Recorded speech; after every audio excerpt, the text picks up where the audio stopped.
जब से भारत ने चंद्रमा पर अपना झंडा लहराया है, तब से हर तरफ इसरो और चंद्रयान से जुड़ी हुई खबरें अक्सर आपको सोशल मीडिया पर दिखाई दे ही जाती होंगी। ऐसे में आज के इस वीडियो में हम आपको एक ऐसी साइंटिस्ट के बारे में बताने जा रहे हैं जिन्होंने अपने करियर में पैसे से ज्यादा देश सेवा को ज्यादा तवज्जो दी। और ये साइंटिस्ट कोई और नहीं बल्कि चंद्रयान 3 के लैंडर को बनाने वाली टीम की हिस्सा रही झांसी की सुप्रिया वर्मा है, जो कि लगभग 15 सालों से इसरो में साइंटिस्ट हैं। लेकिन 15 साल पहले सुप्रिया की कहानी कुछ और थी। सुप्रिया अपने करियर में स्ट्रगल कर रही थी और ऑलमोस्ट अपने हस्बैंड के साथ यूएस में सेटल हो चुकी थी। लेकिन फिर जब इन्हें इसरो की तरफ से लेटर आया तो इन्होंने बिना समय बर्बाद किए झटपट इंडिया वापस लौटने का फैसला किया। सुप्रिया की इस कहानी में कई सारे उतार चढ़ाव हैं, लेकिन इन उतार चढ़ावों के साथ साथ सिर्फ एक बात अंत को ज्यादा पुष्ट करती है, और वो ये कि जब देश सेवा की बात हो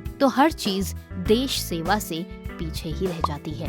सुप्रिया के मुताबिक वो अपनी पढ़ाई पूरी करके अपने हस्बैंड के साथ यूएस में सेटल होने जा रही थी, लेकिन उससे पहले वो एक बार अपने पेरेंट्स और अपने भाई से मिलने झांसी आई थी और इसी दौरान उन्हें इसरो से इंटरव्यू का कॉल लेटर आया था। लेकिन सुप्रिया की मां ने उन्हें इस कॉल लेटर के बारे में नहीं बताया। उन्हें यकीन था कि इसरो के लिए सुप्रिया यूएसए को नहीं छोड़ेंगी, लिहाजा सुप्रिया की मां ने इस लेटर के बारे में न सिर्फ सुप्रिया को अनजान रखा बल्कि घर में भी इस बारे में कोई जिक्र नहीं किया। एक दिन जब सुप्रिया ने यूएसए से अपनी मां को घर पर बात करने के लिए फोन किया तो उस दौरान फोन की बातचीत में सुप्रिया की मां ने सुप्रिया को बताया कि उनके लिए इसरो से कॉल लेटर आया था, और तब सुप्रिया को पता चला कि उन्हें इसरो की तरफ से कॉल किया गया है। लिहाजा वो तुरंत यूएसए से वापस लौट आई और इसरो इंटरव्यू देने चली गई, जहां पर उनका सिलेक्शन हो गया और साल 2008 में सुप्रिया को इसरो में जॉब ज्वाइन करने की अपॉर्चुनिटी मिली। सुप्रिया बचपन से ही साइंटिस्ट बनना चाहती थी,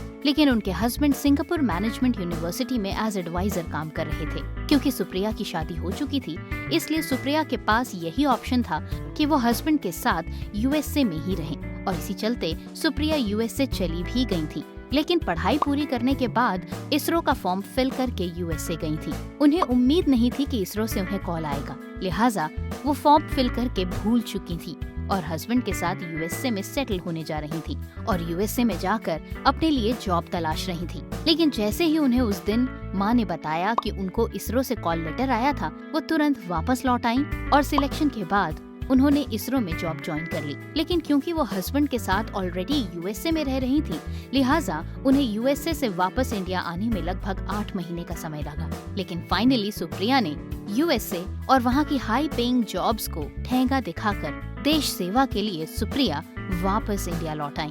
सिमरावारी गांव की शिव गणेश कॉलोनी की रहने वाली सुप्रिया के माता पिता हमेशा से सुप्रिया की इच्छा को पूरा करना चाहते थे। सुप्रिया के पिता छिमाधर वर्मा आर्मी से रिटायर्ड थे और वहां से रिटायर होने के बाद उन्होंने बीएचईएल के एक हॉस्पिटल में मेल नर्स की नौकरी ज्वाइन कर ली। वहीं दूसरी तरफ सुप्रिया की मां उर्मिला रानी पेशे से टीचर थी। सुप्रिया का एक छोटा भाई है सचिन वर्मा, जो बीएचईएल में जॉब करता है। सुप्रिया ने कानपुर के एसबीटीयू से बीटेक किया और फिर ग्वालियर के एमआईटीएस से एमटेक की पढ़ाई की, जिसके बाद उनकी शादी राजस्थान के कोटा निवासी रजनीश वर्मा से हुई। सुप्रिया अपने हस्बैंड के साथ यूएसए में सेटल्ड थी और उन्हें इसरो में काम करने की कोई उम्मीद भी नहीं थी। लेकिन जिस तरह से उन्हें इसरो से कॉल लेटर आया और उन्होंने जितनी तेजी से इंटरव्यू देके इस नौकरी को पा लिया, सुप्रिया इसे अपने करियर का सबसे इम्पोर्टेंट और सबसे महत्वपूर्ण फैसला मानती हैं। फिलहाल सुप्रिया बेंगलुरु स्थित इसरो ऑफिस में सीनियर साइंटिस्ट हैं और चंद्रयान 2 और चंद्रयान 3 का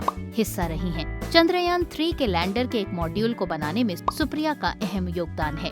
सुप्रिया के मुताबिक चंद्रयान 3 के लैंडिंग के लम्हों में लास्ट के 18 मिनट्स काफी मुश्किल थे और बार बार उनके रोंगटे खड़े हो रहे थे। लेकिन जैसे ही सफल लैंडिंग हुई तो वो खुशी से झूम उठी। ये पल उनकी जिंदगी का ऐतिहासिक पल था, जिसे वो कभी नहीं भूल पाएंगी।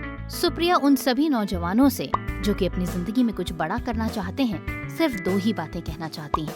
पहला ये कि जो करना है वो करिए, और दूसरा, असफलता मिले तो भी कभी निराश मत होइए, दोबारा प्रयास कीजिए और जिंदगी में लगातार आगे बढ़ते रहिए। तो ये थी झांसी की सुप्रिया की कहानी, जिन्होंने जिंदगी में कभी हार नहीं मानी और बचपन के अपने देखे हुए सपने को सच करने के लिए हर दम प्रयासरत रहीं। सुप्रिया की इस कहानी ने अगर आपको भी इंस्पायर किया है तो वीडियो को एक लाइक जरूर दीजिएगा और इसी तरह की इंस्पिरेशनल, मोटिवेशनल और सक्सेस स्टोरीज की नोटिफिकेशन पाने के लिए चैनल को सब्सक्राइब करना मत भूलिएगा। आज के लिए बस इतना ही।